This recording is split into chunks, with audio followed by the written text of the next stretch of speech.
Marcus Sterling sat in his penthouse office, overlooking the glittering skyline of Manhattan. At 42 years old, he had everything money could buy: a billion-dollar real estate empire, luxury homes across 3 continents, and a name that commanded respect in boardrooms worldwide. Yet as he stared at his reflection in the floor-to-ceiling windows, he saw a stranger looking back at him. For 20 years, Marcus had climbed the ladder of success, stepping over competitors and discarding relationships that no longer served his ambitions. His late father's words echoed in his mind. "Trust no one, Marcus. Everyone wants something from you." Those words had become his doctrine, his shield against a world he believed was filled with opportunists and gold diggers. But lately, something had shifted. His recent divorce from his third wife, a woman who'd walked away with $50 million in a smirk, had left him questioning everything. Were there truly no genuine people left in the world? Or had his wealth simply made it impossible to see them? That's when the idea struck him. What if he could see the world as an ordinary person? What if he could strip away the Sterling name, the designer suits, and the fleet of luxury cars, and discover who would show him kindness without knowing what he was worth? The plan formed quickly in his mind. He would disappear from his own life for a month, taking on the identity of a struggling driver. He'd rent a modest apartment, work honest hours, and observe the people around him without the filter of his fortune. It was radical, perhaps even reckless, but Marcus Sterling hadn't built an empire by playing it safe. 2 weeks later, Marcus stood in a dingy studio apartment in Queens, barely recognizing himself in the cracked bathroom mirror.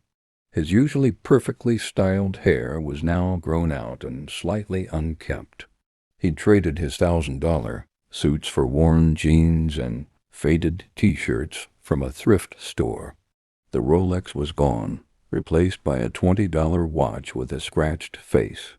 He'd created an entire backstory.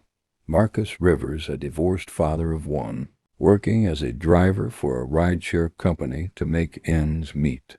His trusted lawyer, James, was the only person who knew the truth. Someone had to manage the empire while he was gone. "Are you absolutely sure about this?" James had asked, concern etched across his face. "What if something goes wrong?" "Then I'll learn something valuable," Marcus had replied. "Either way, I win." The apartment came furnished with the bare essentials: a lumpy couch, a bed that squeaked with every movement, and a kitchenette that had seen better days. But it was the job posting that caught his eye. A wealthy family in Manhattan was seeking a personal driver. The irony wasn't lost on him. The Wellington family. Marcus knew of them old money, the kind that came from generations of careful investments and social connections. He'd never moved in their circles, and they certainly wouldn't recognize him as Marcus Sterling, the self-made billionaire from the wrong side of town. He applied, interviewed, and got the job. His new salary for the month would be less than he usually spent on a single dinner. The experience was already proving humbling. On his first day, Marcus Rivers arrived at the Wellington estate. The mansion was impressive, though Marcus owned 3 properties that dwarfed it. He was greeted by Mrs. Wellington herself, a woman in her 60s draped in pearls and condescension. "You're the new driver," she said, looking him up and down with barely concealed disdain. "I expect punctuality, discretion, and invisibility. We don't fraternize with the help. Is that understood?" Marcus nodded, biting back a retort. In his real life, this woman would have been begging him to invest in her husband's portfolio. Here, he was beneath her notice. "Maria will show you around," Mrs. Wellington continued, dismissing him with a wave of her hand. That's when he saw her. Maria Santos was in her early 30s, with kind eyes and a warm smile that seemed out of place in the gold marble foyer. She wore a simple maid's uniform, and her dark hair was pulled back in a practical bun. There was a grace about her, a dignity that transcended her position. "Welcome," she said, extending her hand. "I'm Maria. I've been with the Wellingtons for 5 years. Don't worry, they're not as scary as they seem." Her eyes twinkled with gentle humor.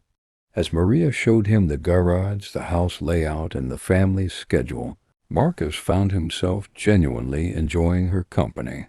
She asked about his life, and he shared his fabricated story, the divorce, the daughter he was working to support, the struggle to make ends meet. "I understand," Maria said softly. "I have a son, Daniel. He's 8. Everything I do for him." There was a fierce love in her voice that Marcus had rarely heard. What struck him most was that Maria treated him like an equal, not with the false familiarity of people who wanted something from him in his real life, but with genuine respect and kindness. She helped him navigate the Wellingtons' peculiar demands, warned him about Mrs. Wellington's moods, and shared her lunch with him on that first day when he'd forgotten to pack one. "We help each other here," she said simply. "That's how we survive." Over the following weeks, Marcus settled into his new life. His days began at 6 in the morning, driving Mr. Wellington to his office, then shuttling Mrs. Wellington to her various social appointments, charity luncheons, spa visits, shopping excursions. In the evenings, he drove their adult children to restaurants and parties. The work was grueling, and for the first time in decades, Marcus understood physical exhaustion. His back ached from long hours sitting in traffic. His patience was tested by the Wellingtons' casual cruelty. They spoke about him as if he weren't there, complained about the poor as if poverty were a character flaw, and never once said thank you. But there was Maria. During breaks, they would sit in the servants' kitchen, sharing coffee and conversation. Marcus learned that Maria sent most of her paycheck back to her mother in the Philippines, who was raising Daniel while Maria worked in America. She hadn't seen her son in 3 years. "Why don't you bring him here?" Marcus asked one day. Maria's smile was sad. "The Wellingtons won't allow it. They have a strict policy, no children in the household. And I can't afford an apartment here and still send money home.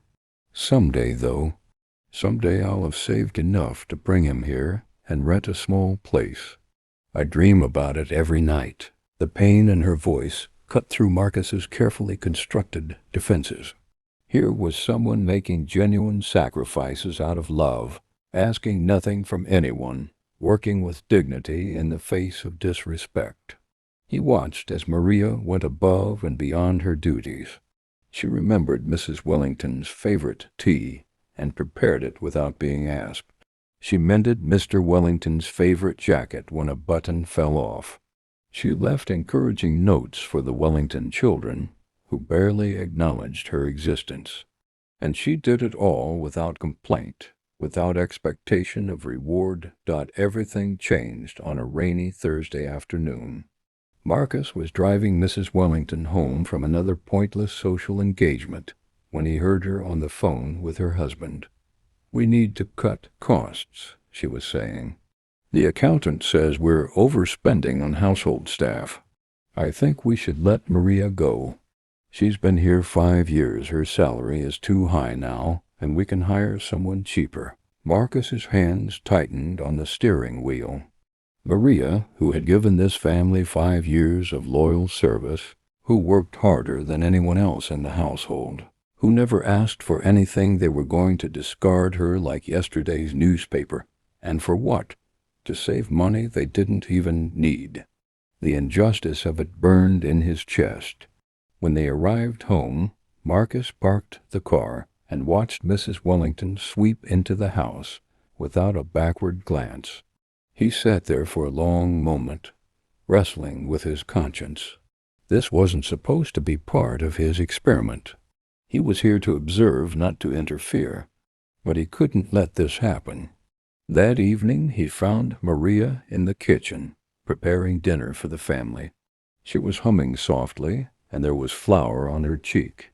She looked up when he entered and smiled. "Marcus, are you hungry?" "I made extra empanadas." He accepted one, hardly tasting it. "Maria, I need to tell you something." Her smile faded at his serious tone. "What is it?" "I overheard Mrs. Wellington today. They're planning to let you go, to replace you with someone cheaper." The color drained from Maria's face. She sat down heavily in a chair, her hands trembling. "When?" "I don't know. Soon, I think." For a long moment Maria said nothing. Then, to Marcus's surprise, she straightened her shoulders and took a deep breath. "Okay," she said quietly. "Okay, I'll start looking for another position tomorrow." "That's it?" Marcus couldn't hide his shock. "You're not angry? You're not going to fight this?" Maria looked at him with those kind, tired eyes. "What good would anger do?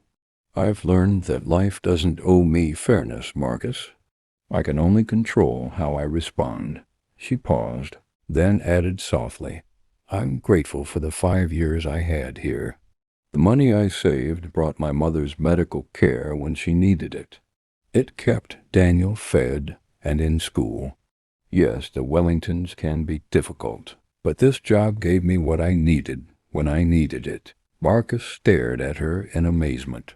Here was a woman facing sudden unemployment, separation from her dreams of reuniting with her son, and she was finding gratitude in the midst of it. "How do you do that?"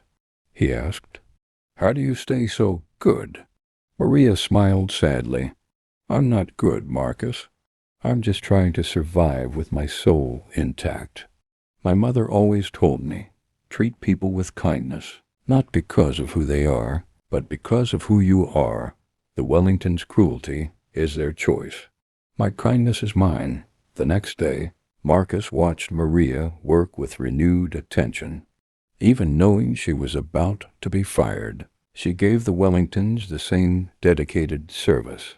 She polished silver that didn't need polishing.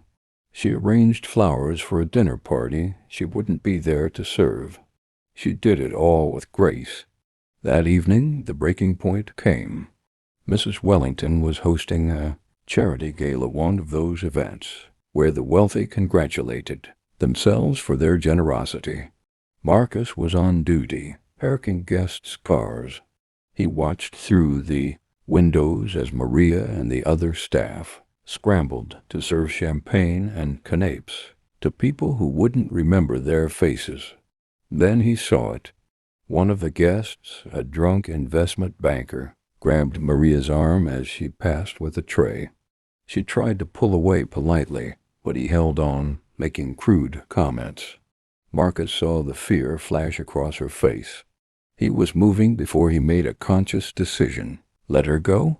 His voice was low, dangerous, the voice of Marcus Sterling, the billionaire who had crushed competitors and stared down hostile boardrooms. The banker looked up, surprised. "Excuse me, who do you think?" I said, "Let her go."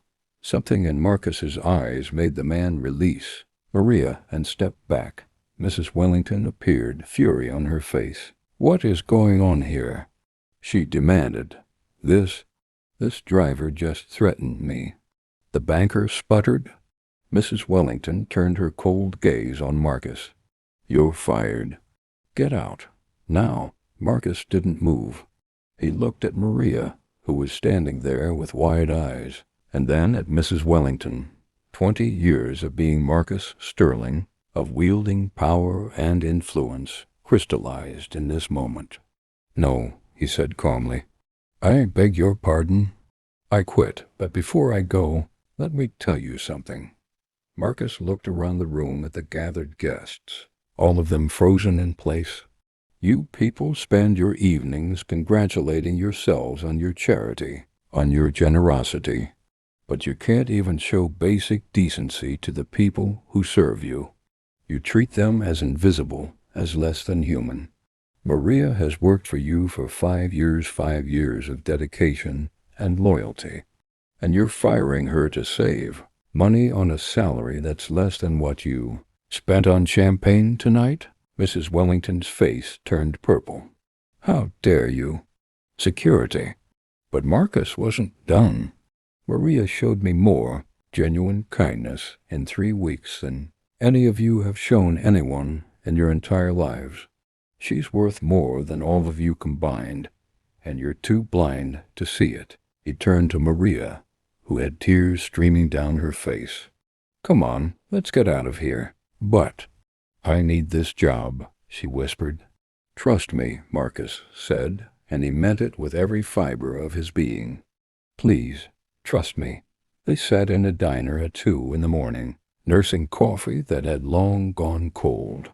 Maria had been silent for the first hour, processing everything that had happened.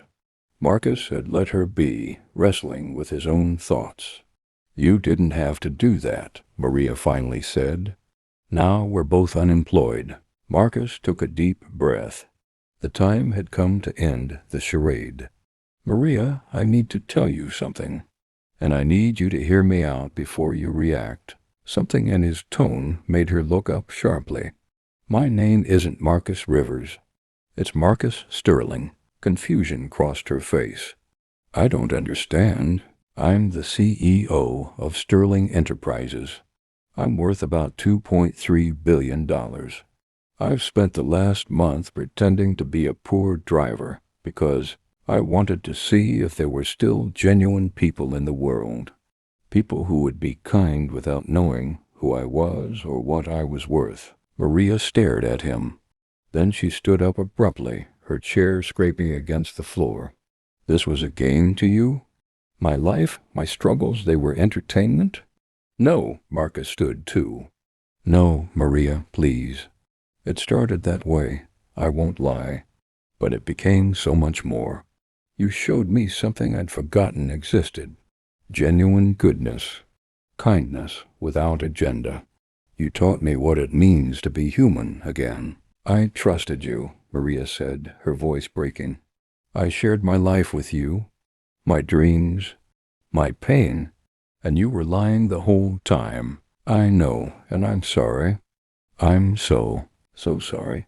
Marcus felt something he hadn't felt in years, genuine shame. But Maria, please, let me make this right. Let me help you. I don't want your help. Maria's eyes flashed with anger. I don't want your pity or your money. I want to earn my way with my own hands and my own dignity. No, you do. And that's exactly why I'm asking. Not offering asking. Marcus pulled out a business card, his real one this time. I'm opening a new division of my company. Community development. Housing for working families. Educational programs. Child care centers. I want to help people like you, people who work hard and deserve better. And I want you to run it. Maria looked at the card, then at him. Why would you trust me with something like that? Because in 3 weeks you taught me more about leadership, about integrity, about what really matters than I learned in 20 years of business, school, and boardrooms. Because you see people, Maria, really see them. And that's the rarest quality in the world. Maria didn't call him for 3 days. Marcus spent those days back in his penthouse, back in his suits, back in his billion-dollar life. But it all felt hollow now. The view that used to inspire him now just made him feel isolated. The luxuries that used to bring him pleasure now seemed meaningless. He thought about Maria constantly, about her son, Daniel, growing up without his mother, about her strength, her grace, her uncheckable dignity, about how she'd treated a poor driver with the same respect she'd give to anyone else. On the 3rd day, she called. I'll do it, she said without preamble. But on my conditions, anything. First, I need a salary that reflects my experience and qualifications, not charity, but fair compensation. Second, I want Daniel brought here within the month, and I need housing that can accommodate us both. Third, I want full authority over hiring and program decisions. And fourth, she paused. Fourth, you have to promise me that you'll never lie to me again. No matter how ugly the truth is, Marcus felt something ease in his chest. I promise. All of it. Maria, Don't, she interrupted. Don't thank me. I'm not doing this for you. I'm doing it for all the other Marias out there, struggling and invisible. If we can build something that makes their lives even a little bit easier, then maybe some good can come from all of this. When can you start?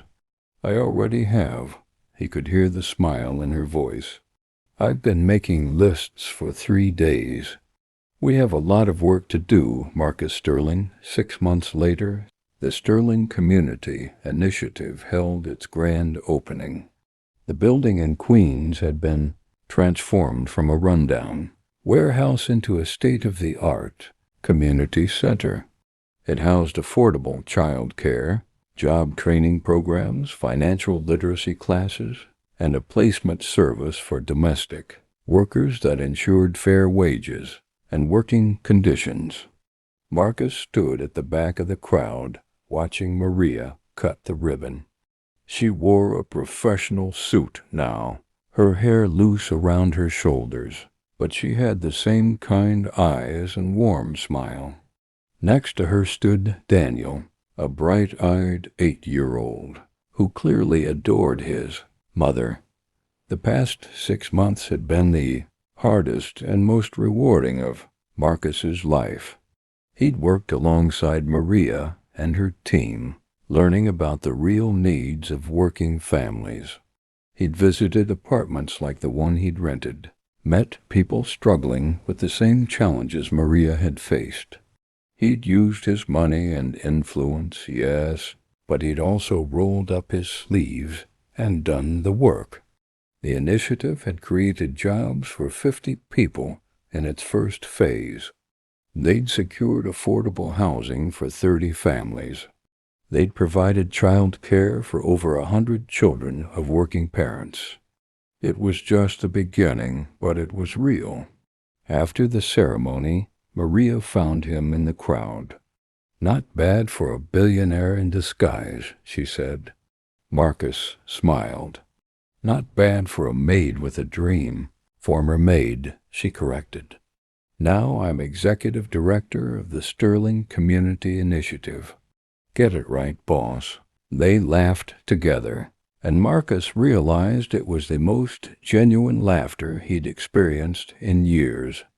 Thank you, he said softly, for giving me a second chance, for teaching me what really matters. Maria looked at him seriously. You know what I learned, Marcus? We all wear disguises. You put on torn jeans and pretended to be poor.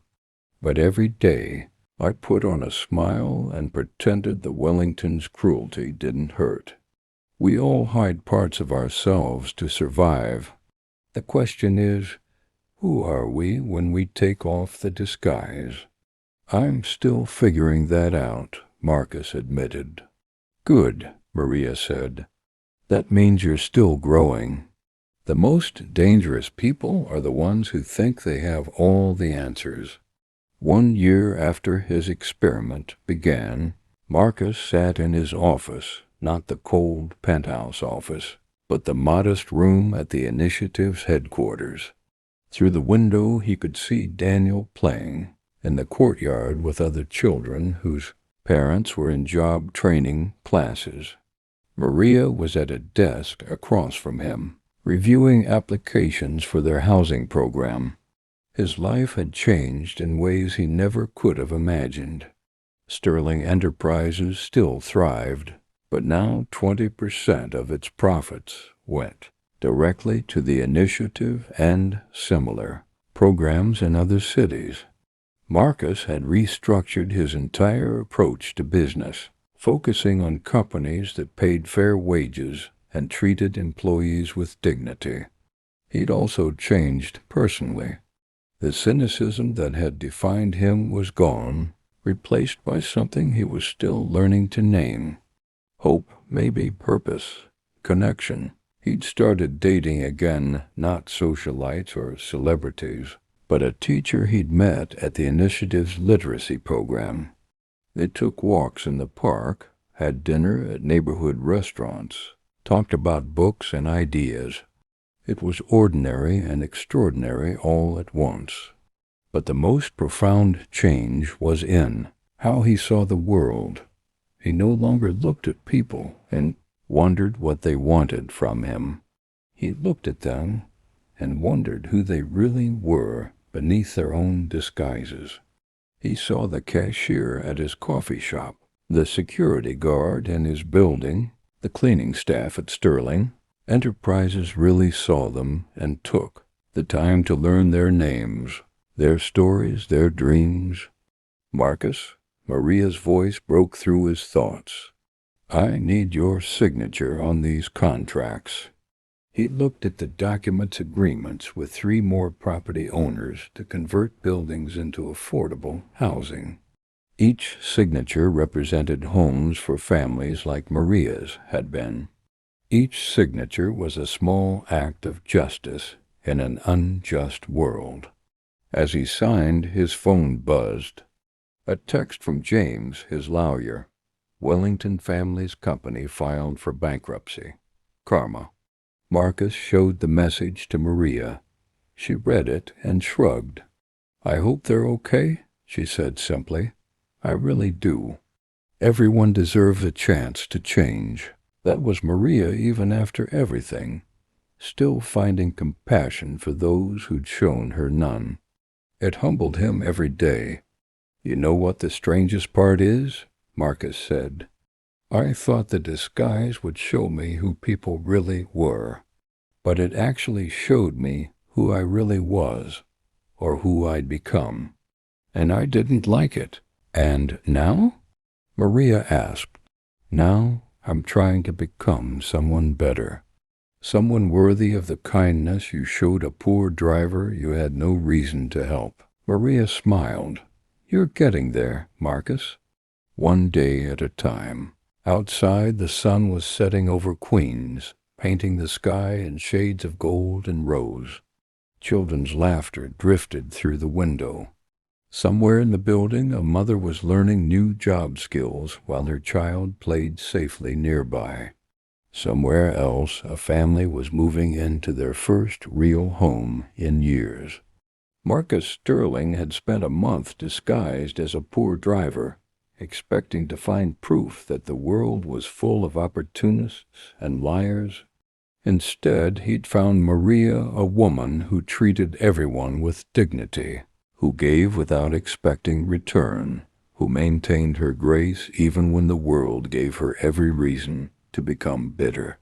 She had changed his life forever, not with grand gestures or dramatic interventions, but with small acts of consistent kindness, with empanadas shared in a kitchen, with genuine conversation over bad coffee, with this simple, revolutionary act of seeing him as a human being worthy of respect.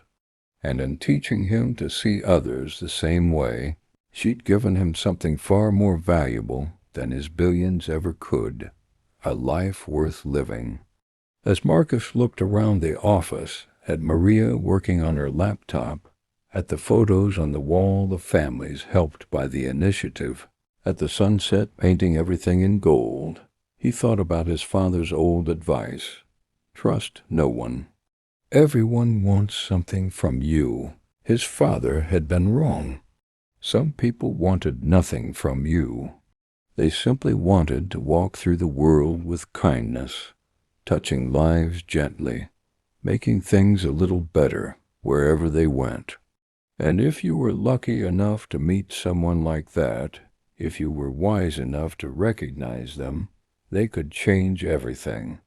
Marcus Sterling had been a billionaire when his experiment began.